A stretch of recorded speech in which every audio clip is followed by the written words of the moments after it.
وبركاته إن الحمد لله نحمده ونستعينه ونستغفره ونعوذ بالله من شرور أنفسنا ومن سيئات أعمالنا من يهده الله فلا مضل له ومن يضلله فلا هادي له وأشهد أن لا إله إلا الله وحده لا شريك له وأشهد أن محمدا عبده ورسوله صلى الله تعالى عليه وعلى آله وصحبه وسلم تسليما كثيرا أما بعد فقد قال المؤلف رحمه الله تعالى باب ما جاء في التطير وقول الله تعالى ألا إنما طائرهم عند الله ولكن أكثرهم لا يعلمون وقوله قالوا طائركم معكم أين ذكرتم بل أنتم قوم مسرفون وعن أبي هريرة رضي الله عنه أن رسول الله صلى الله عليه وسلم قال لا عدوى ولا طيارة ولا هامة ولا سفر أخرجاه زاد مسلم ওয়ালা নাওআ ওয়ালা গুলা। সম্মানিত ভাতৃমণ্ডলী, আল্লাহ পাক রব্বুল আলামিনের যাবতীয় প্রশংসা যে আল্লাহ পাক রব্বুল আলামিন আমাদের সৃষ্টি করেছেন এবং আমাদের হেদায়েত দান করেছেন এবং আমাদের হেদায়েতের জন্য কোরআনুল কারীম নাজিল করেছেন। তার রাসূল মুহাম্মদ সাল্লাল্লাহু আলাইহি সাল্লামকে শেষ নবী করে শেষ রাসূলকে প্রেরণ করেছেন, যার কথা কাজ অনুমোদন রাসূলুল্লাহ সাল্লাল্লাহু আলাইহি ওয়াসাল্লামের হাদিস যা কোরআনের মতো মেনে নেওয়া ফরজ এবং সেই মোতাবেক কোরআন এবং হাদিস মোতাবেক জীবন গড়া ফরজ। আমাদের কিতাবুত তাওহীদের আজকের দর্শের বিষয়বস্তু হচ্ছে অলক্ষী বা কুলক্ষণ সম্পর্কে শরীয়তের বিধান, কোরআন এবং হাদিসের হুকুম কি এই সম্পর্কে লেখক রহমতুল্লাহ আলাইহি দুটি আয়াত নিয়ে এসেছেন কোরআনী কারীমের, আর কয়েকটি হাদিস নিয়ে এসেছেন।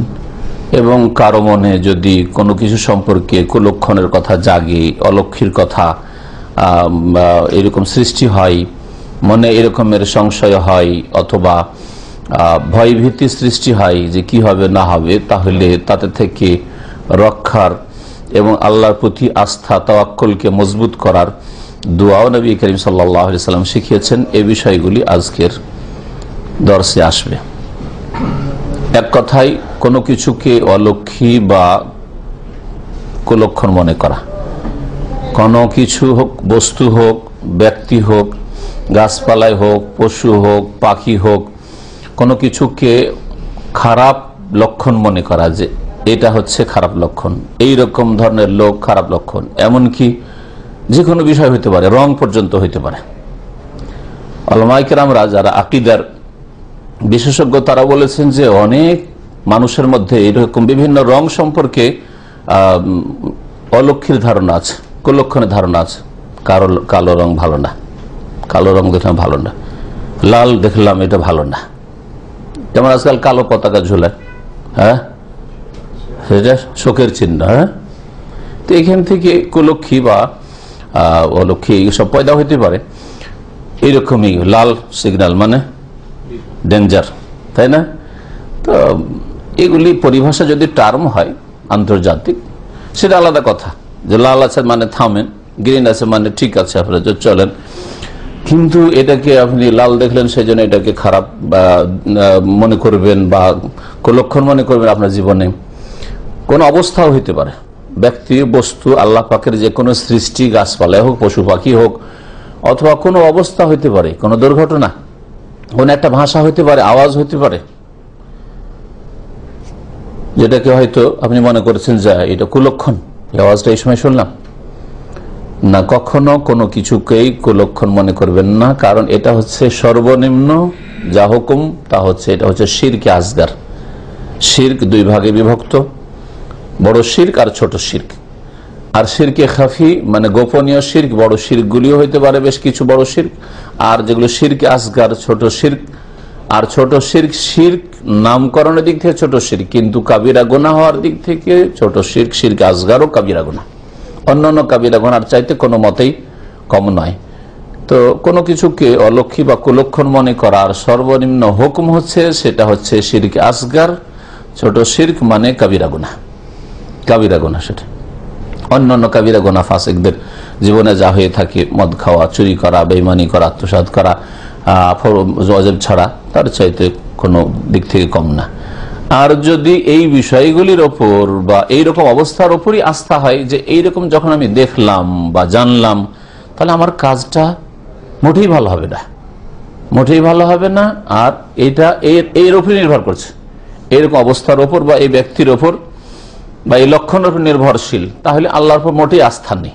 আল্লাহর উপর যদি মোটেই আস্থা না থাকে তো বড় শিরক। আল্লাহ ছাড়া অন্যের উপর আস্থা ভরসা করা যদি পুরোপুরি হয় তাহলে বড় শিরক। আর ছোট শিরক কখন হবে? যদি আল্লাহর উপরই ভরসা আমাদের আছে, মুসলিম আল্লাহর উপর ভরসা আছে, যদি সত্যিকার মোটামুটি মুসলিম হয় চলার মতো আকীদার ক্ষেত্রে, তো আল্লাহর উপর ভরসা আছে। বড় শিরকি আকীদা যদি না রাখে তাহলে, কিন্তু মনে করে যে এগুলিও টোটকা ফোটকা, এগুলিও হচ্ছে লক্ষণ ভালো মন্দ জানার, এগুলিও এর কারণ, বিপদ আপদের কারণ হচ্ছে এরকম খারাপ কিছু দেখা, খারাপ অবস্থা তৈরি হওয়া। তাহলে যেটা কারণ নয় বিপদ আপদের, বালা মুসিবতের, ভবিষ্যৎ অন্ধকার হওয়ার, ভবিষ্যতে কামিয়াব হবো না, সফরে যাচ্ছি সফর ভালো হবে না, চাকরিতে যাচ্ছি, বিদেশে যাচ্ছি, বিদেশ থেকে হয়রান হয়ে ফিরে আসতে হবে, এগুলির কারণ নয়, সেগুলিকে কারণ মনে করলেন। যার ফলে একটা নীতিমালা এর আগে অনেকবারই বলেছি, যেটা আল্লাহ পাকের সৃষ্টিগত কারণ নয় আর শরীয়তগত কারণ নয়। সৃষ্টিগত কারণ বেশ কিছু জিনিস আল্লাহ সৃষ্টি করেছে, যেগুলিতে কি রয়েছে, এটা তাসির প্রতিক্রিয়া রয়েছে। যেমন ওষুধ পানি, ওষুধ পানি প্রত্যেকটা ওষুধের মধ্যে কিছু বৈশিষ্ট্য আছে যে এই রোগগুলির ক্ষেত্রে ওইগুলি ব্যবহার করলে এটা হচ্ছে রোগ উপশমের উপায়, কারণ। এটা হচ্ছে সৃষ্টিগত কারণ। হ্যাঁ, পানি পান করলে পিপাসা দূর হয়, এটা হচ্ছে সৃষ্টিগত কারণ। আল্লাহ পানির মধ্যে এই সৃষ্টি ক্ষমতা রেখেছেন যে পানি পান করলে কি হয়, পিপাসা দূর হয়, সৃষ্টিগত কারণ। আগুনের মধ্যে জ্বালিয়ে দেওয়ার আল্লাহ ক্ষমতা রেখেছে, আগুনে কেউ হাত দিলে অথবা কোনো কিছু দিলে জ্বালাবে আগুন। যদি আগুনের উপরে আপনি কিছু দেন তাহলে আপনার রান্না হবে, পাকশাক হবে। এগুলো হচ্ছে সৃষ্টিগত কারণ। আর একটা হচ্ছে শরীয়তগত কারণ, মানে শরীয়তে বলা হয়েছে যে এই কারণে এই হয়, এই কারণ এই হয়। শরীয়তে এমন কথা বলা হয়নি। যদি একটা ডোমচামারকে সকালবেলা দেখে নিলে ভাগ্য খারাপ হয়ে যায়, সকালবেলা ডিউটি যাচ্ছে, একটা মারাত্মক অ্যাক্সিডেন্ট দেখলাম, সেই জন্য আজকের দিনটা খারাপ হয়ে যাবে। বিদেশে যাচ্ছিলাম আর যেতে যেমনই হয়ে আপনি গিয়েছেন কোন জায়গায়, সেখানে এই ধারণাগুলি সম্পর্কে কতটা রাখা যাবে আর কতটা রাখা যাবে না, সংক্ষেপে শুনেন, তারপর হাদিসে শুনবেন। যদি কেউ মনে করে যে আল্লাহ পাক রব্বুল আলামিনই রোগের মালিক, শেফার মালিক, আল্লাহ পাক রব্বুল আলামিনের ইচ্ছার বিরুদ্ধে যদি রোগীর পাশেও থাকি, যে রোগগুলিকে সংক্রামক বলছে মেডিকেল সায়েন্সে, হ্যাঁ, যেগুলিকে ভাইরাস বলছে, ভাইরাস ওয়ালার পাশেও যদি থাকি, আল্লাহ যদি না চান তাহলে আমাকে রোগ ধরতে পারে না। তবে আল্লাহ চাইলে হতে পারে। যদি এইরকম মনে করে তাহলে এটা ঠিক আছে, এইরকম যদি মনে করে তাহলে এটা ঠিক আছে, শরীয়তে এর দলিল প্রমাণ রয়েছে। আল্লাহ পাক কিছু রোগ এইরকম করেছেন যে রোগগুলির মধ্যে সাধারণত এইরকম কিছু গুণ আছে যে আশেপাশে থাকলে বা চলাফেরা করলে হয়ে যাওয়ার সম্ভাবনা আছে। হয়ে যাবে যদি বলেন তাহলে শিরক, আর হয়ে যাওয়ার সম্ভাবনা আছে, ধরে নেওয়ার সম্ভাবনা আছে যদি বলেন তো হতে পারে। এই জন্য নবী করিম সাল্লাল্লাহু আলাইহি সাল্লাম যেসব দেশে বা অঞ্চলে এলাকায় মহামারী রয়েছে বা এমন কোন রোগ শুরু হয়েছে যেগুলি ভাইরাসের রোগ মনে করা হচ্ছে, তো ওই এলাকায় যেতে নিষেধ করেছে, ওই এলাকায় যেতে নিষেধ। এই মর্মে অনেক হাদিস রয়েছে এই বিষয়টার উপর। এটা একটা বিষয় মনে রাখবেন। আপনি আপনার দেশে আছেন আর যে দেশে যেতে চাইছেন সেই দেশে হঠাৎ করে শুনছেন এইরকম মহামারী, হ্যাঁ, ফ্লু, সোয়াইন ফ্লু, আর কি বলে আজকাল করোনা যেমন বলা হচ্ছে। যদি এটা ব্যাপক আকার ধারণ, সাধারণ যদি একটা দুটো হয়তো এটা না মহামারী নয়, কিন্তু ব্যাপক আকার যদি ধারণ করে তাহলে না, নবী সাল্লাল্লাহু আলাইহি ওয়াসাল্লাম নিষেধ করেছেন যেতে। কারণ ওখানে গিয়ে যদি আল্লাহ না করে হয়ে যায় আল্লাহর ইচ্ছাতে আপনার মধ্যে এই আকীদা পয়দা হয়ে যাবে, শিরক রাস্তা নিবে, শয়তান রাস্তা নিবে, যারে যদি না আসতাম দেশ থেকে তো এরকম হইতো না, আমাকে এই সময়টাই চলে আসলাম, আমাকে এরকম হয়ে গেল, ঈমান হারা হয়ে যাবেন, বুঝছেন না? অথচ আল্লাহ দিয়েছেন।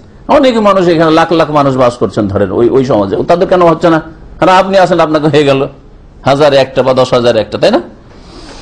তো ঈমান খারাপ হওয়ার আশঙ্কা আছে। ওই জন্য কোথাও যদি মহামারী থাকে যাবেন না সেখানে, আগে যদি শুনতে পান। আর যদি কোথাও বসবাস করেন ওখানে মহামারী চলে, আপনার গ্রামে আল্লাহ না করে শুরু হয়েছে, কি বলবেন একটা মহামারী বলেন, যেমন প্লেগ তো আম কথা, এটাই শুরু হয়েছে, অথবা কলেরা শুরু, আগে যে কলেরা ছিল, বসন্ত আরো কিছু, হ্যাঁ, শুরু হয়েছে, তো এইরকম কিছু শুরু হয়েছে, আজকালকার নতুন নতুন যেগুলো ভাইরাস আছে শুরু হয়েছে। তাহলে আপনি এই ভয় পালায়েন না যে নারী গ্রামে শুরু হয়েছে, আমাকে কখন হয়ে যায়, পালা এখান থেকে, চল শহরে চল, না দেশের বাইরে চলে যা, পয়সার তো অভাব নেই, চল, হ্যাঁ আর বাংলাদেশে থাকছে না, চল থাইল্যান্ডে চল, হ্যাঁ চলে যায়, এখন মিডল ইস্টে চলে যায়, দেশ থেকে বেরিয়ে যায়। না, নিষেধ করেছে রাসূলুল্লাহ সাল্লাল্লাহু আলাইহি ওয়াসাল্লাম, যাবে না।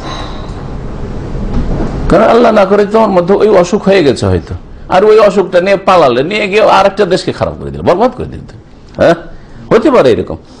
অথবা যদি এরকম হয় যে তোমার ওখানে যাওয়ার কারণে ওখানে শুরু, ওখানকার লোকদের বদাকিদা হয়ে যাবে, যে এই লোকটা আসলো আর ওই দেশে বালা মুসিবত ছিল, মহামারী ছিল, ওখান থেকে নিয়ে এসে আমাদের মধ্যে ছড়িয়ে দিয়েছে, ইমান খারাপ হবে। যার ফলে এই দুটো কথা মনে রাখবেন, শুরু হয়ে গেছে সবুর করে, আল্লাহ যা ভাগ্যে রেখেছে, গ্রাম থেকে পালাবো না।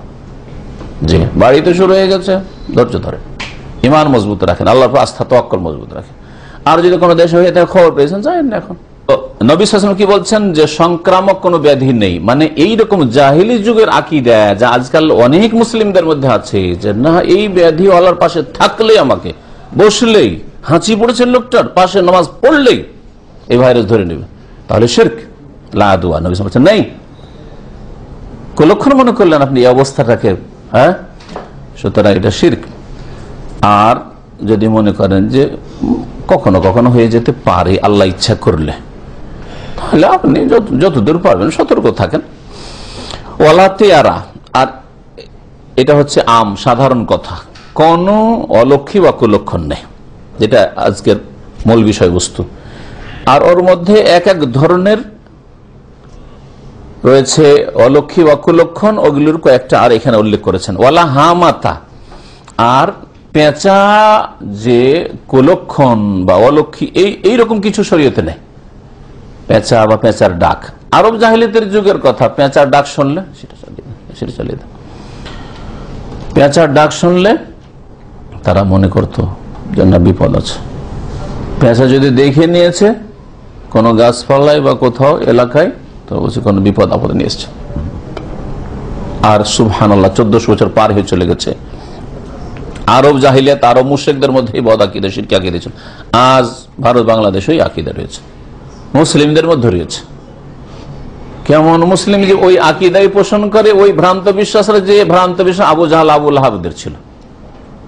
চিন্তা করেন তো দেখি, আমি শুনেছি, ছোটকালে শুনতাম বুড়িগুলোর কাছ থেকে, যদি একটা পেঁচার ডাক রাতে, পেঁচার ডাকটা একটু ভয়ঙ্কর লাগে, তাই না, কেমন যেন লাগে, মানে একটু মানে সাধারণ পাখির মতো তো নাই। সেই জন্য যদি এরকম ডাক শুনেছি ছোটকালে থেকে, আমরা এই কথাটা শুনতাম, কাকে যে নিতে এসছে, কোন বিপদ যে নিয়ে এসছে, কার বাড়ি যে আসবে, আল্লাহু আকবার, মনে হচ্ছে যে পেঁচে মালাকুল মউত কাকে নিয়ে যাবে। অথবা 5 পেঁচা আলেমুল গায়ব, পেঁচা জানেন যে কাকে নিব না নিব, পেঁচার মধ্যে ক্ষমতা আছে, দেখেন বড় শিল্প পৌঁছিতে পারে। ওয়ালা সাফার, আর সাফার বলে কিছু নেই। সাফার বলে কিছু নেই এর মানে কি, এর দুটো অর্থ করা হয়েছে। একটা অর্থ হচ্ছে যে সফর মাসকে জাহিলিয়াতের যুগের লোকেরা, মহরম পরে যে সফর, দ্বিতীয় মাস, যেটা আরবি মাসের, ইসলামিক মাসের, এই মাসটাকে তারা কুলক্ষণের মাস মনে করত। এই মাসে বিবাহ শাদী হলে টিকবে না, এই মাসে ব্যবসা বাণিজ্য শুরু করলে খারাপ হয়ে যাবে, লস খেয়ে যাবে, এই মাসে যে কিছু একটা হোক না কেন কাজ হবে না, বিদেশ যাবেন খারাপ হয়ে যাবে, না সফর মাসে আর কোথাও যাওয়া যাবে না। এখন পর্যন্ত এই জাহিলিয়াত অনেকের মধ্যে মওজুদ আছে, যার ফলে লক্ষ্য করে দেখুন সারা বছরে প্রত্যেকটি মাসে ওমরার ভিড় ভাড় থাকে, কারণ সফর করে আসে, মক্কা মদিনায় ভিড় ভাড় থাকে, শুধু মুহররম আর সফর এই দুটো মাসে কম থাকে। ওই রকম দুর্বল ইমানের মানুষরা মুহররম সফরে সফর করতে চায় না। এক শ্রেণীর গোমরা রয়েছে, মুহররমে এই জন্য সফর করেন, ওটা ওদের শোক মাতমের মাস, তো শোক করবে, তার রাস্তাঘাটে সফর কেমন করে করে, বাড়িতেই শোক করে, আর হ্যাঁ বুক চাপড়ায়, আর নিজেকে জখম করে, খুন করে। এই গুমরাহিতে এক শ্রেণীর লোকেরা রয়েছে, যার ফলে মুহররম মাসে সফর করেন এরা, ওদেরকে পাবেন না। আলহামদুলিল্লাহ, ওদেরকে আবার ওই মক্কা মদিনায় মুহররম মাসে পাওয়া যায় না, বাড়িতে শোক করে, দেশেই শোক করতে থাকে। আর সফর মাসে সফর করলে কুলক্ষণ, যার ফলে অনেকে যায় না। যেই রবিউল আউয়াল মাস, আমি ভালোভাবে পরীক্ষা করে দিয়েছি, দীর্ঘদিন, আজ 24-25 বছর আবার সৌদি আরব হয়ে যাচ্ছে, মুহররম সফরে গেলে একেবারে ফাঁকা ফাঁকা পাওয়া যায়, হাজিরা শুধু আরামে চুমো দেওয়া যায়। কিন্তু তারপর রবিউল আউয়াল মাস পড়তে গিয়েছি, আল্লাহ ভিড় শুরু হয়ে গেছে। কেন? তার মানে যারা আসছে আল্লাহর ঘরে যে তাদের মধ্যে এইরকম শিরকি বিদাতি আকীদা রয়েছে, কুলক্ষণ মনে করো সফর মাসকে, এই জাহিলিয়াত এখন মজুদ রয়েছে।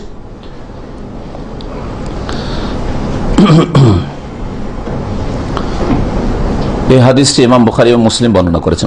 জাদা মুসলিম, সহিহ মুসলিমে আরো দুটো বিষয়কে উল্লেখ করা হয়েছে। না, একটা অর্থ করলাম তাই না, সফর মাসের।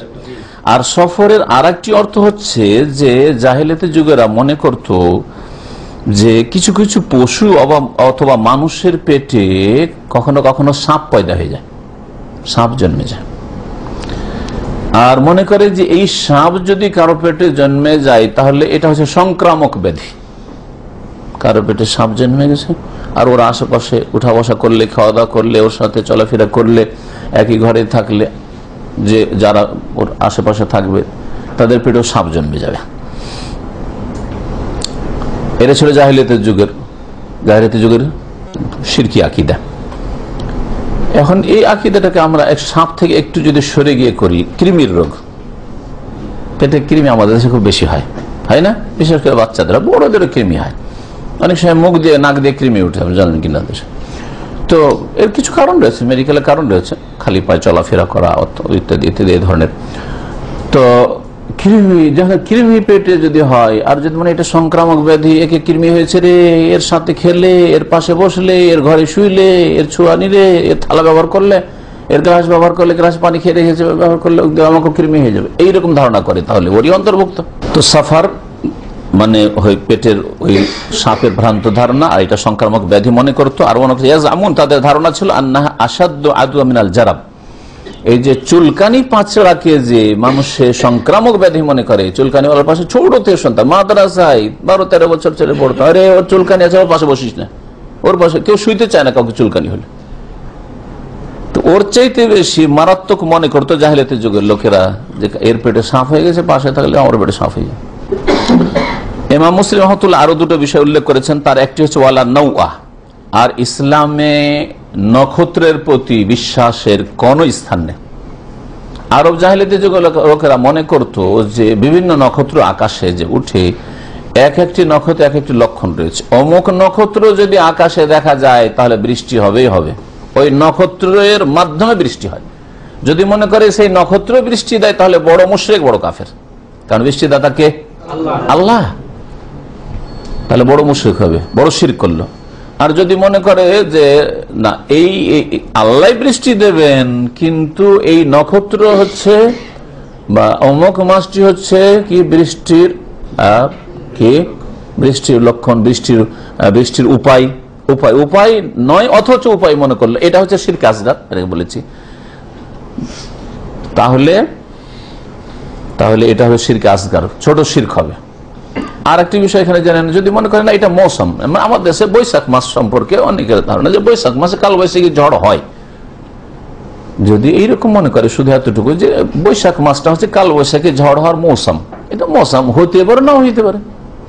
হ্যাঁ, আষাঢ় মাস, শ্রাবণ মাস বৃষ্টি হওয়ার মাস, বৃষ্টি বেশি হয়, হইতে পারে বা নাও হইতে পারে, তাহলে সে দোষের কাজ করলো না, মৌসুম শুধু মনে করলো, হলে হইতে পারে। আর যদি মনে করেন না না বৈশাখ মাস মানে কালবৈশাখী ঝড় হবেই হবে না, এই সময় বা এরকম কোন নক্ষত্র অথবা এরকমের কোনো কিছু এগুলির কারণ নয়, সুতরাং এরকম মনে করলে ছোট শিরক হবে। যেটা কারণ নয়, উপায় নয়, সেটাকে উপায় মনে করলেন, আপনি কারণ মনে করলেন, এগুলি ছোট শিরক কমপক্ষে। ওয়ালা গুলা, আর নবী সাল্লাল্লাহু আলাইহি ওয়াসাল্লাম বলছেন যে ভূত প্রেত বলেও কিছু নেই। গুল বিশেষ করে এমন, আমাদের দেশের ভাষায় বলছি, ভূত অর্থটা করলাম, আমার দেশে ছোটকালে সন্তান এখন আর শোনা যায়নি। ছোটকালে যেহেতু বন জঙ্গল বেশি ছিল, মাঠঘাটও বেশি ছিল, এখন তো জনবসতি অনেক বেড়ে গেছে, যার ফলে মাঠ ছোট পড়ে হয়ে গেছে, জঙ্গল তো নেই বললেই চলে, গাছপালা যদিও আছে। তো লোকেরা মনে করছে রাতের অন্ধকারে, তারপর আজকাল বিদ্যুৎ হয়ে গেছে, রাস্তা আলো হয়ে গেছে, তখন আলো ছিল না, যার ফলে মনে করতে যে আরে অমুককে ভোলাতে ভুলিয়ে নিয়ে চলে গেছে। শুনেছেন ভোলার নামটা? হ্যাঁ, কি বলেন আপনারা? আমাদের রাজশাহী, মাওলা, মুর্শিদ, এইসব চাপা, এগুলো তো বলে ভোলা। কত যে দাদা দাদি থেকে আর আত্মীয় স্বজন থেকে শুনেছি যে অমুক গেছিল মাঠে, আর সারা রাত বাড়ি আসতে পারে না। হ্যাঁ, কি বলে? কানাওয়ালা। আর ভুলিয়ে নেওয়া থেকে আমাদের অঞ্চলে ভোলা বলে, যে ভোলাতে ভুলিয়ে নিয়ে গেছে। নবী সাল্লাল্লাহু আলাইহি ওয়াসাল্লাম ওর খণ্ডন করেছেন। এটা বিদাতি আকীদা, শিরকি আকীদা।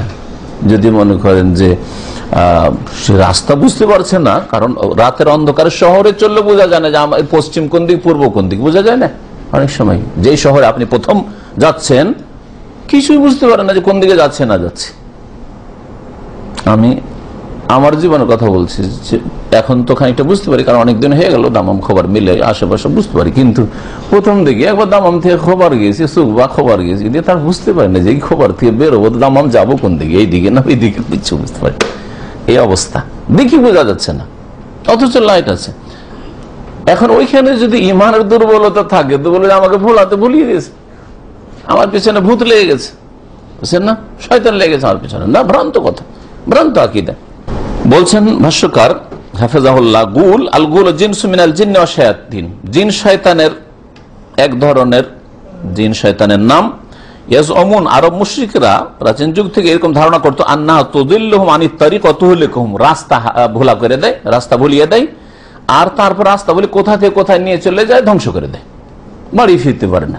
আর অনেক সময় বাড়ি ফেলে সারা রাত পার হয়ে গেল, দিন হওয়ার পরে বুঝতে পারছে কোন দিকে আছে না আছে। ফাজাআল হাদিস বিইবতালি যালিক, এই হাদিস এসেছে এই বাতিল ভ্রান্ত আকীদার খণ্ডনের জন্য। এইরকম কিছু নেই। ওয়াবায়ান আন্নাহা লা তাসতাতিউ আন তুযিল্লা আহাদান আও তুহলিকাহু, কোন জিন শয়তান কোন মানুষকে রাস্তা ভুলিয়ে দিতে পারে না অথবা ধ্বংস করতে পারে না যদি আল্লাহ না চান। আল্লাহ মানুষকে দিয়ে মানুষকে কখনো, মানুষের হাতে খুন হয় না, মানুষের হাতে ক্ষতিগ্রস্ত হয় না, হ্যাঁ, ওই রকমই জিন শয়তান দিয়ে ক্ষতিগ্রস্ত কেউ হইতে পারে। কিন্তু এইরকম কিছু আছে, গোল নামক জিন আছে, শয়তান আছে, ভূত পেরেত আছে যারা রাস্তা ভুলিয়ে দেয় ইত্যাদি, সব ভ্রান্ত আকীদা।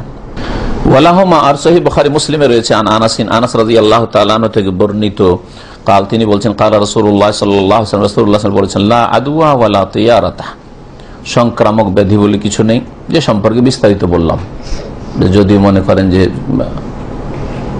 আল্লাহ পাক রব্বুল আলামিন সবকিছুর মালিক, সংক্রামক এমন কিছু নেই, তবে কিছু কিছু রোগ হয়, কিন্তু এর মধ্যে এরকম কিছু বৈশিষ্ট্য আছে যে রোগগুলি বা রোগীর আশেপাশে থাকলে হইলে হইতে পারে, ভাইরাস বলছে মেডিকেল সায়েন্স, হইলে হইতে পারে, তাহলে এটা সহিহ আকীদা পরিপন্থী নয়। কিন্তু যদি মনে করেন না এদের আশেপাশে থাকলেও হয়ে যাবে, তাহলে একেবারে ভ্রান্ত আকীদা। এর বাস্তব প্রমাণ আজকালকার ভাইরাস না, এর চাইতে মারাত্মক মহামারী ছিল এক যুগে গুটি বসন্ত। আমরা যখন ছোটকালে তখন গ্রামে গ্রামে ঢোল পিটিয়ে বেড়াইতো সরকারের পক্ষ থেকে, আর বলতো গুটি বসন্তের খবর দেন, 1000 টাকা জিতে নিন, বলতো, মনে আছে, মুখস্থ আছে ছোটকালের কথা। তো তার মানে কেউ যদি শুধু সংবাদ দিতে পারে যে এই গ্রামে একটা গুটি বসন্ত হয়েছে, তাহলে 1000 টাকা পুরো সরকারের কাছে পাবে। তার মানে দেশ থেকে এই মহামারীকে তাড়াচ্ছি, আর থাকবে না, টিকার মাধ্যমে, বিভিন্ন যে টিকাগুলি হইতো। তারপর কলেরাও চলে গেছে, এখন আছে ডায়রিয়া, এই ধরনের কিছু আছে। ওইটা যদি মারাত্মক মহামারীর আকার ধারণ করে তো হয়তো কলেরা হইতে পারে। আলহামদুলিল্লাহ এগুলো নেই। তো সেই যুগে আমার মনে পড়ছে, আমি তখন মাদ্রাসার ছাত্র, কলেরা এসছে গ্রামে, সেই গ্রামে আমি আছি, থেকেছি মামাদের গ্রামে, ছাত্র জীবন পড়াশোনা করেছি। ওই গ্রাম থেকে 5-7 মারা গেছে, আর কয়েক হাজার লোক বাস করে, বিশাল গ্রাম, কয়েক হাজার লোক বাস করে। বাকিগুলো তো যদি সংক্রামক ব্যাধি তো সবগুলিকে নিয়ে যেত। তারপর ওই বাড়ি, এক বাড়িতে 1-2 করে মারা গেছে, এক বাড়িতে 2-3 মারা গেছে, আর কোন এক বাড়িতে একটা, আরেক বাড়িতে আরেক, হয়তো এইভাবে মারা গেছে। তাহলে বাকি 10-20টা লোক ওই বাড়ির যারা রাত দিন খেদমত করছে ওই কলেরার রোগী, তারা কি করে বাঁচলো? সংক্রামক ব্যাধি থাকলে পাশের লোককে ধরতো। তবে আল্লাহ পাক ইচ্ছা যাকে করেছেন তাকে ধরেছে, আর তারই মত এসছে, আর বাকিগুলোর আসেনি। এটা হচ্ছে সহিহ আকীদা। ওয়ালা তিয়ারা, আর অলক্ষী বা কুলক্ষণ বলে কোনো কিছু নেই। ওয়ায়ুজিবুনিল ফাল, নবী সাল্লাল্লাহু আলাইহি ওয়াসাল্লাম বলছেন, তবে আমাকে পছন্দ লাগে শুভ লক্ষণ, ফাল, নেক ফাল। ফাল কথাটি আমাদের বাংলাতে অনেকে বুঝে, আর উর্দুতে তো ব্যবহারই হয়, আরবি শব্দটি ফাল। ফাল মানে হচ্ছে শুভ লক্ষণ। কোনো নাম শুনে বা কোনো ব্যক্তি বস্তু দেখে বা কোনো অবস্থার পরিপ্রেক্ষিতে যদি বলেন যে আমার লক্ষণটা ভালো, আলহামদুলিল্লাহ, তাহলে এটা কিন্তু দোষের কথা নয়। তবে এরকম হবেই হবে না, হবে জরুরি নয়, কিন্তু শুভ লক্ষণ বলতে পারেন। যেমন নবী করিম সাল্লাল্লাহু আলাইহি ওয়াসাল্লাম হুদায়বিয়ার সন্ধির সময়, হুদায়বিয়ার সন্ধির আগে কত যে জটিলতা গেল, আর কোন রকমের সমঝোতায় কাফের মুশরিকরা মক্কার আসতে চাইছে না, ঢুকতে দেবে না মক্কায়। আর কোন একটা আয়াতে যে আসবো মীমাংসায় তাও হচ্ছে না। একজন কাফের যার নাম ছিল সুহাইল বিন নাম, এই সুহাইল আসলো, সোহেলকে দেখে বললেন নবী সাল্লাল্লাহু আলাইহি ওয়াসাল্লাম, বলে যে সোহেল এসছে। সোহেল মানে হচ্ছে সহজ, তাই না? তাহলে সাহুল আল আমর, আমাদের এই হুদাইবিয়ার সমস্যার সমাধান সহজ হয়ে গেছে, শুভ লক্ষণ। যখন সোহেল এসছে তখন কাজটা আমাদের কি হয়ে যাবে, আশা করি ইনশাআল্লাহ ঠিক হয়ে যাবে। তাহলে ঠিক আছে, আল্লাহর ভরসাও ঠিক আছে, আর কুলক্ষণ মনে করলেন না। আরো তো খারাপ লোকেরা এসছে, তখন যদি কুলক্ষণ নিতেন তাহলে আমাদের জন্য অনুমতি থাকতেন না। কুলক্ষণ নেন নবী সাল্লাল্লাহু আলাইহি ওয়াসাল্লাম, কিন্তু শুভ লক্ষণ নিয়েছেন।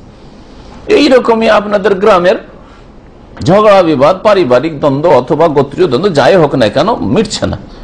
তারপরে মাশাআল্লাহ একজন আলেমের দিন কেউ এসছেন, অথবা কোন একটা প্রভাবশালী মানুষ এসছেন গ্রামে, নেক মানুষ এসছেন, এই নেক মানুষ এসছেন, আলেম এসছেন, ইনশাআল্লাহ এই আলেমের মাধ্যমে আমাদের সমস্যার সমাধান হয়ে যাবে, মিটমাট হয়ে যাবে। যদি এরকম মনে করেন তাহলে জায়েজ, ইনশাআল্লাহ হয়ে যাবে। তো এটাকে বলা হয় ফাল, শুভ লক্ষণ। আপনি বিদেশ যাওয়ার জন্য এসছেন রাজধানীতে, আর আসার পরে ভিসা টিসা লাগাইতে দিয়েছেন, যেখানে যান আলহামদুলিল্লাহ, যেখানে যান কাজ তাড়াতাড়ি হয়ে যায়, কোনো জায়গায় লম্বা লাইনও লাগাইতে হয় না, আর হয়রানিও হয় না। আর যার কাছে যান, যে অফিসারের কাছে যান, খুব শ্রদ্ধার সাথে কথা বলে আর কাজ করে দেয়, শুভ লক্ষণ। যদি বলে আলহামদুলিল্লাহ, যেখানে যাচ্ছি যেখানে যাচ্ছি। মানে আমরা অনেক সময় রাস্তায় গাড়ি চালিয়ে দেখি সব সিগন্যাল খোলা খোলা খোলা আর খোলা খোলা আর খোলা, তখন কি বলবো, আলহামদুলিল্লাহ ভালো লক্ষণ, ভালো। দিনের কাজে যাচ্ছে আলহামদুলিল্লাহ, দেখেন সব খোলা, ঠিক না? কিন্তু এর বিপরীতে যদি মনে করি আরে যে প্রথমখানে ঢুকতে আর রেড সিগন্যাল, রেড সিগন্যাল, মনে হয় ভাগ্যই খারাপ আছে না, তাহলে যাইস নাই, সেটা করলেন। তো নবী সাল্লাল্লাহু আলাইহি ওয়াসাল্লাম বলছেন আমাকে আবার শুভ লক্ষণ ভালো লাগে, ফাল ভালো লাগে। কালু, সাহাবারা বললেন ইয়া রাসূলুল্লাহ আমাল ফাল, ফাল আবার কি জিনিস? কাল আল কালিমাতু তাইয়্যিবা, ভালো কথা, ভালো কথা। ফজরের সময় উঠছেন, আর উঠতে আল্লাহু আকবার আযান শুনছেন, আলহামদুলিল্লাহ, প্রথম কানে আওয়াজটা আল্লাহু আকবার আসলো, ভালো লক্ষণ। কিন্তু একটা খারাপ যদি আওয়াজ শুনে নেন, কুকুরের ঘেউ ঘেউ শুনলেন, আর যদি মনে করে যে তকদিরটাই খারাপ রে, সকালে বাড়িতে বেরোতে ঘেউ কুকুর করছে, তাহলে জায়েজ নাই, শিরক, কুলক্ষণ। জি হ্যাঁ, ফাল কি সহাই ফিমা ইয়াসুর, ভাষ্যকার বলছেন, এই জন্য বললাম যে নেক ফাল বা শুভ লক্ষণ, যা মানুষকে কি করে, আনন্দিত করে, যাতে মনটা খুশি হয়। আর ফালটা হচ্ছে হুসনু জান্নিন বিল, আল্লাহ সম্পর্কে সুধারণা, আমার ভালো হবে, এটা আল্লাহ কে ভালো করবেন, আল্লাহ। তাহলে আল্লাহ সম্পর্কে আমি কি ধারণা রাখলাম, সুধারণা। আর রাস্তায় যেতে একটা মারাত্মক দুর্ঘটনা, কয়েকজন মারা গেছে, দেখার পরে ভাগ্য খারাপ আছে, ডিউটি যাবো কি যাবো না, যদি এরকম হয় তাহলে আল্লাহ সম্পর্কে কি ধারণা করলাম, কুধারণা, যে এদের দুর্ঘটনা হয়েছে আমারও হইতে পারে। আল্লাহ সম্পর্কে কুধারণা, আল্লাহ সম্পর্কে কুধারণা কুফর পর্যন্ত পৌঁছাইতে পারে। নবী সাল্লাল্লাহু আলাইহি সাল্লাম বলেছেন আল্লাহ সম্পর্কে সব সময় সুধারণা, ভালো ধারণা রাখো, আল্লাহ আমার ভালো করবে, যতই খারাপ হোক। আপনার ছেলে খারাপ হয়ে যাচ্ছে, আপনার স্ত্রীর সাথে আপনার ওইরকম অ্যাডজাস্ট হচ্ছে না, আল্লাহ সম্পর্কে সুধারণা রাখেন, ভালো ধারণা রাখেন, ভালো দোয়া করেন, দেখবেন অবস্থার পরিবর্তন হবে। অনেক ক্ষেত্রে দেখা গেছে এরকম। ওয়ালি আবি দাউদ, আর আবু দাউদ রয়েছে বিসনাদিন সহিহ, সহিহ সনদে উরওয়া ইবনে আমির থেকে। উরওয়া ইবনে আমির কুরাইশি, কেউ বলছে জুহানি। কালা যুকিরাতুত তিয়ারাতু ইনদা রাসূলিল্লাহ সাল্লাল্লাহু আলাইহি ওয়াসাল্লাম, রাসূলুল্লাহ সাল্লাল্লাহু আলাইহি ওয়াসাল্লামের সামনে একবার অলক্ষী বা কুলক্ষণ সম্পর্কে আলোচনা করা হলো। ফাকালা, বলেন আহসানুহাল ফাল, সবচেয়ে ভালো তার মধ্যে হচ্ছে শুভ লক্ষণ বা ফাল নেওয়া। ভালো লক্ষণ যদি কোনো কিছুকে মনে করে তো ভালো। ওয়ালা তারুদ্দু মুসলিমান, তবে কোন মুসলিমকে কোন কাজ থেকে বাধাগ্রস্ত যেন না করে। যখনই মনে কোনো এমন কথা আসবে যে আমি এইরকম দেখলাম বা এরকমটা হইলো, করবো কি করবো না কাজটা, যাবো কি যাবো না, বাড়ি থেকে সফরে বেরোবো কি বেরোবো না, টাকাটাকে ধার দিব কি দিব না, যখন আপনি দ্বিধাদ্বন্দ্ব শুরু করে দিলেন, আর কাজটা করতে চাইছিলেন, বিরত হয়ে গেলেন, এটা হচ্ছে কুলক্ষণ মনে করা। আর এই কুলক্ষণ মনে করা হচ্ছে শিরক। এই জন্য ওয়ালা তারুদ্দু মুসলিমান, আপনার মনে এরকম ওয়াসওয়াসা আসতে পারে,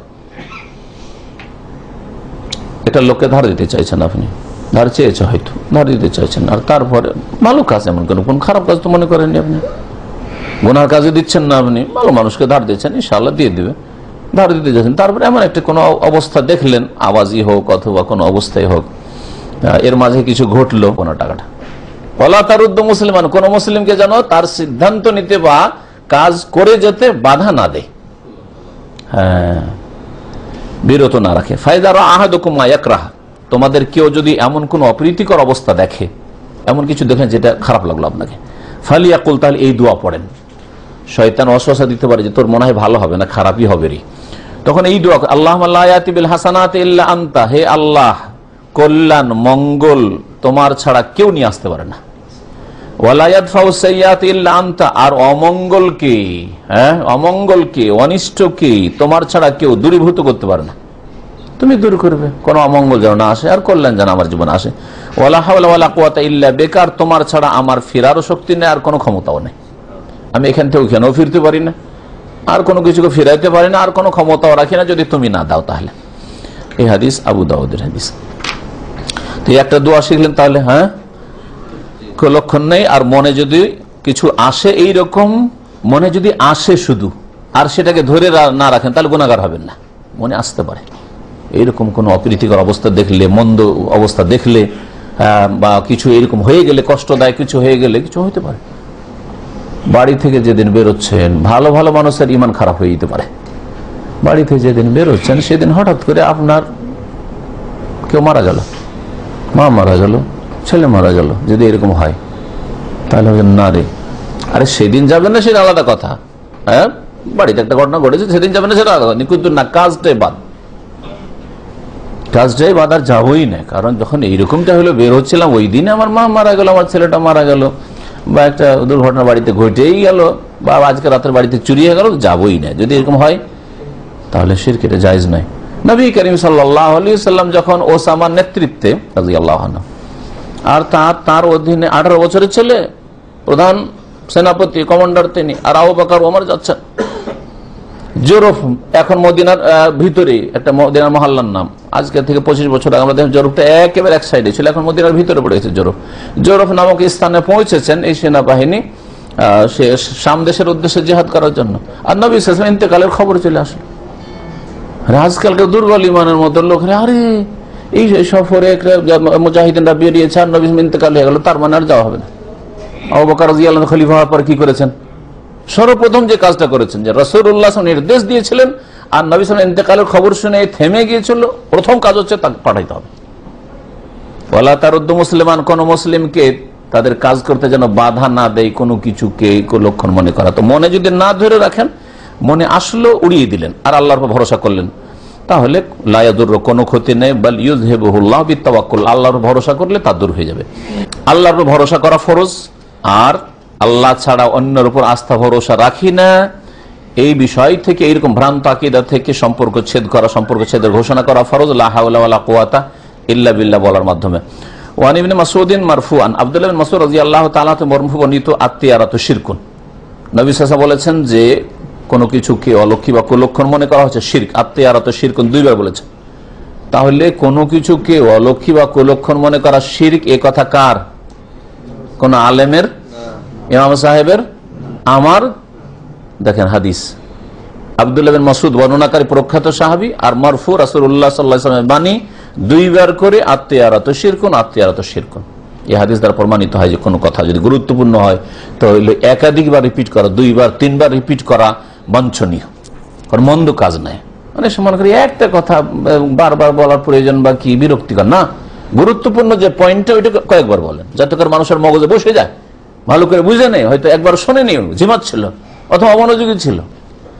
নবী সাল্লাল্লাহু আলাইহি ওয়াসাল্লাম এরকম বহুবার করেছেন। এই ক্ষেত্রে নবী সাল্লাল্লাহু আলাইহি ওয়াসাল্লাম এই হাদিসের ব্যাখ্যা, ইযা তাকাল্লামা সালাসান, নবী সাল্লাল্লাহু আলাইহি ওয়াসাল্লাম যখন কথা বলতেন একটা কথা 3 বার, প্রত্যেকটা কথা 3 বার নয়, কিন্তু গুরুত্বপূর্ণ পয়েন্টগুলি 3 বার করে বলতেন, 2 বার কমপক্ষে। ওমা মিন্না ইল্লা, আর আমাদের মধ্যে এমন কেউ নেই যে যার মনে এই ধরনের কথা সৃষ্টি হয় না। প্রত্যেকের মনে কোনো অপ্রীতিকর কিছু দেখলে বা অবস্থা হলে হতে পারে, এই কথাটি রাসূলুল্লাহ সাল্লাল্লাহু আলাইহি ওয়াসাল্লামের নয়, কারণ নবী সাল্লাল্লাহু আলাইহি ওয়াসাল্লামের মধ্যে এটা হতে পারে না, হতে পারে আব্দুল্লাহ মাসউদের মধ্যে। এই জন্য শেষখানে বলছে যে এটা কেউ কেউ বলেছেন যে আব্দুল্লাহ মাসউদের কথা। তাহলে কতটুকু নবীর মরফু হাদিস? আত্মীয়ারাতু শিরকুন, আত্মীয়ারাতু শিরকুন, এই পর্যন্ত। আর তারপরের যে বাক্যগুলি রয়েছে, 2টো বাক্য রয়েছে, ওমা মিন্না ইল্লা, ওমা মিন্না ইল্লা মানে কি, আমাদের মধ্যে এমন কেউ নেই যে ইল্লা ওয়াকা ফি কলবিহি শাইয়্যুম মিনহা, তার হৃদয়ে মনে এইরকম কথার উদ্রেক হতে পারে। কোনো কিছু খারাপ দেখলে বা খারাপ কিছু হলে মনের মধ্যে একটা দ্বিধাদ্বন্দ্ব পয়দা হইতে পারে যে আরে এরকম কেন হয়ে গেল, এত খারাপ অবস্থা দেখলাম, হতে পারে এরকম।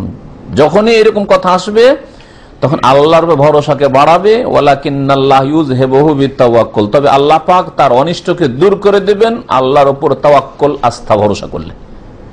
আল্লাহর উপর ভরসা বাড়াবে, মালিক আল্লাহ, এসব কোনো কিছুই না। আল্লাহ পাক রব্বুল আলামিন আমার মালিক, আমার হেফাজতের মালিক, আমার ভালো মন্দের মালিক, সবকিছু মালিক আল্লাহ। রাওয়াহু আবু দাউদ ও তিরমিজি, আবু দাউদ তিরমিজিতে হাদিসটা রয়েছে। ওয়াসাহাহু, ইমাম তিরমিজি হাদিসটাকে সহিহ বলেছেন। আর ইমাম তিরমিজি আরো বলছেন ওয়া জাআলা আখিরাহু মিন কাউলি ইবনে মাসউদ, আর শেষ অংশটুকুকে আব্দুল্লাহ বিন মাসউদের বক্তব্য বা বচন উক্তি বলে আখ্যায়িত করেছেন তিনি, অর্থাৎ এইটুকু ওমা মিন্না ইল্লা ওয়ালাকিন্নাল্লাহ ইউযহিবুহু বিতাওয়াক্কুল, এইটুকু আব্দুল্লাহ মাসউদের কথা।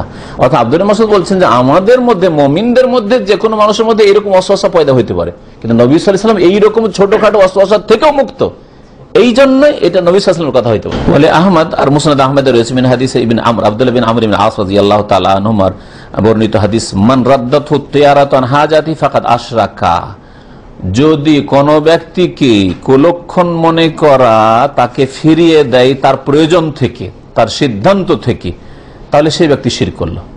মনের মধ্যে আসুক, কিন্তু আমি পরোয়া করলাম না, চলে গেলাম কাজে, যেটা করছিলাম করতে থাকলাম, তাহলে কোনো অসুবিধা নেই।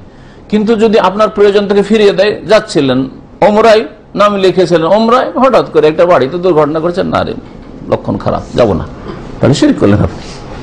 হ্যাঁ, যাকে তার কুলক্ষণ মনে করা কি করলো, ফিরিয়ে দিল, রাদ্দাথু আনহাজাতে, তার প্রয়োজন থেকে, যেটা প্রয়োজন ছিল, এখানে যাওয়ার ছিল, যেটা বলার ছিল, যেটা করার ছিল, ফাকাদ আশরাকা, সেই ব্যক্তি শিরক করলো। কালু ইয়া রাসূলুল্লাহ, সাহাবীরা বলেন হে আল্লাহর রাসূল সাল্লাল্লাহু আলাইহি ওয়াসাল্লাম, মা কাফারাতু যালিকা, এর কাফারা কি? কারো মনে যদি এরকম ওয়াসওয়াসা পয়দা হয়েই যায়, একটু হইলো, তাহলে এর কাফারা কি, গুনহার মোচন কি হবে?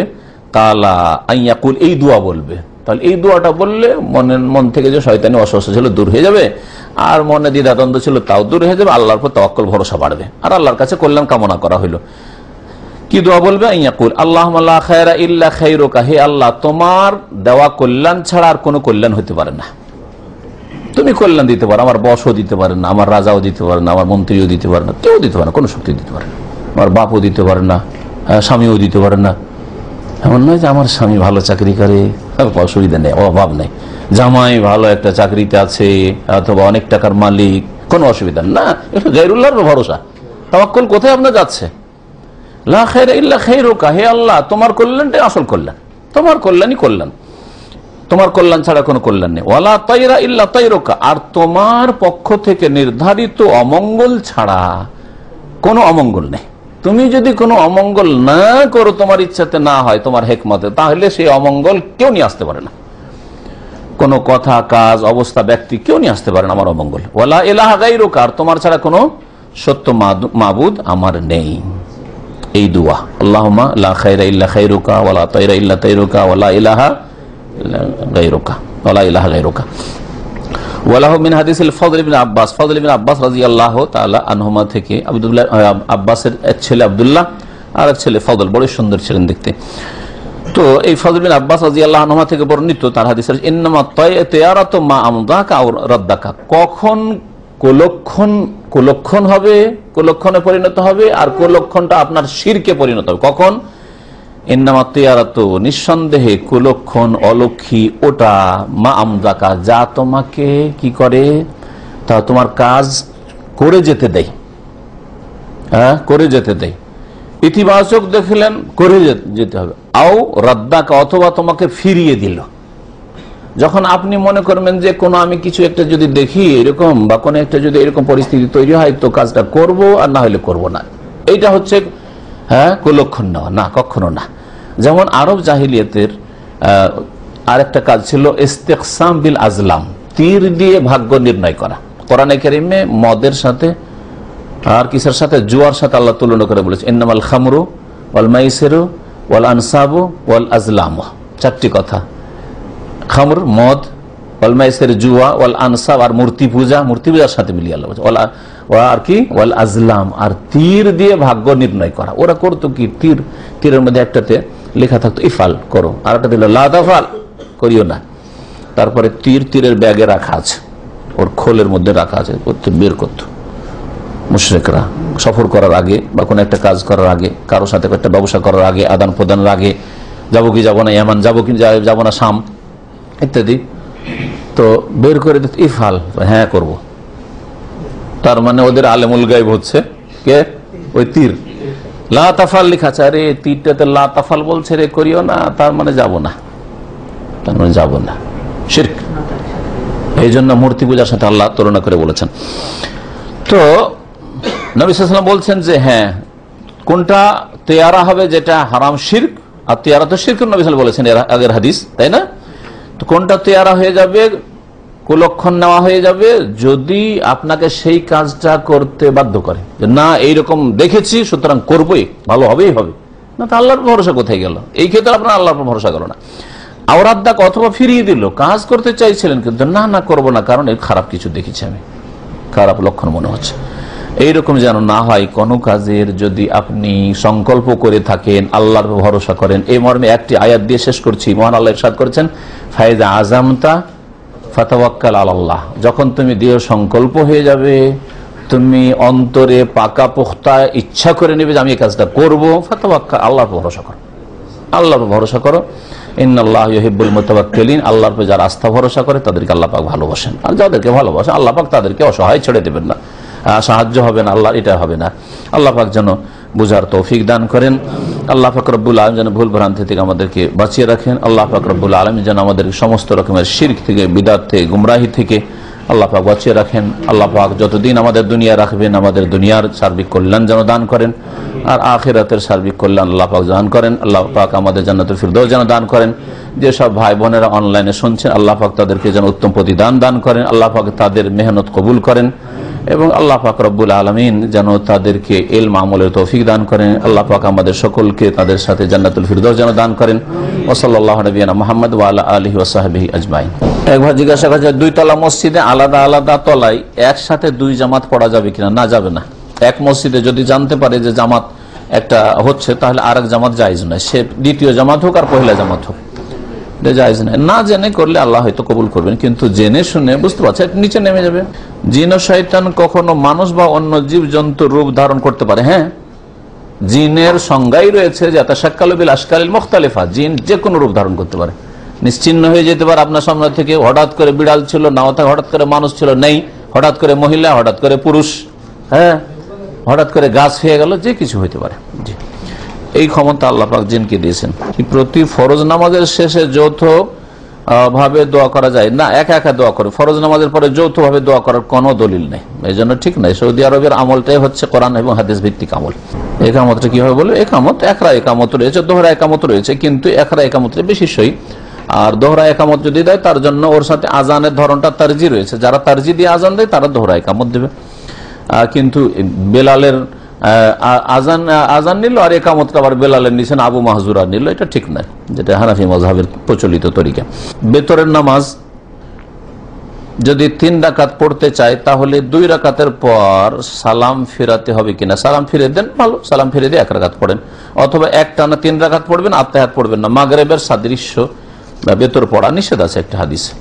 জি হ্যাঁ, সুতরাং বেতর পড়বেন হয় 1 রাকাতই শুধু পড়েন, 2 রাকাত সুন্নাতে মুআক্কাদা বা সুন্নাতে রাতেবা পড়লেন, আর তারপরে 1 রাকাত বেতর পড়ে নিলেন। আর না হলে যদি মনে করেন যে আমি 3 করবো, 2 রাকাত পড়েন, 2 রাকাত সুন্নাতে রাতেবা পড়লেন এশা নামাজের পরে, তারপরে 2 রাকাত পড়লেন জোড়া, তারপরে 1 রাকাত আলাদা, সালাম ফেরার পরে 1 রাকাত 2টা পড়েন, এরকম পড়তে পারেন। 5 রাকাত, 7 রাকাত, 9 রাকাত, 11 রাকাত বেতর পড়তে পারেন, অসুবিধা নেই। সর্বনিম্ন 1 আর সর্বোচ্চ 11 রাকাত, এমনকি 13 রাকাত কেউ যদি পড়ে কোনো দোষ নেই। 2 রাকাত সালাতের শেষ বৈঠকে মানে তাওয়াররুক হবে কিনা, এই ক্ষেত্রে ইখতিলাফ রয়েছে, কারো স্পষ্ট দলিল নেই, এই জন্য আমি নিষেধ করি না। কেউ যদি তাওয়াররুক করে বসে, অর্থাৎ নিতম্ব মাটিতে রেখে বসে, কোনো দোষ নেই। আর যদি কেউ না এতে বসে, ইফতিরাশ করে, মানে পায়ের উপর, বাম পাটা বিছিয়ে বাম পায়ের উপর বসে, তাতে কোনো দোষ নেই।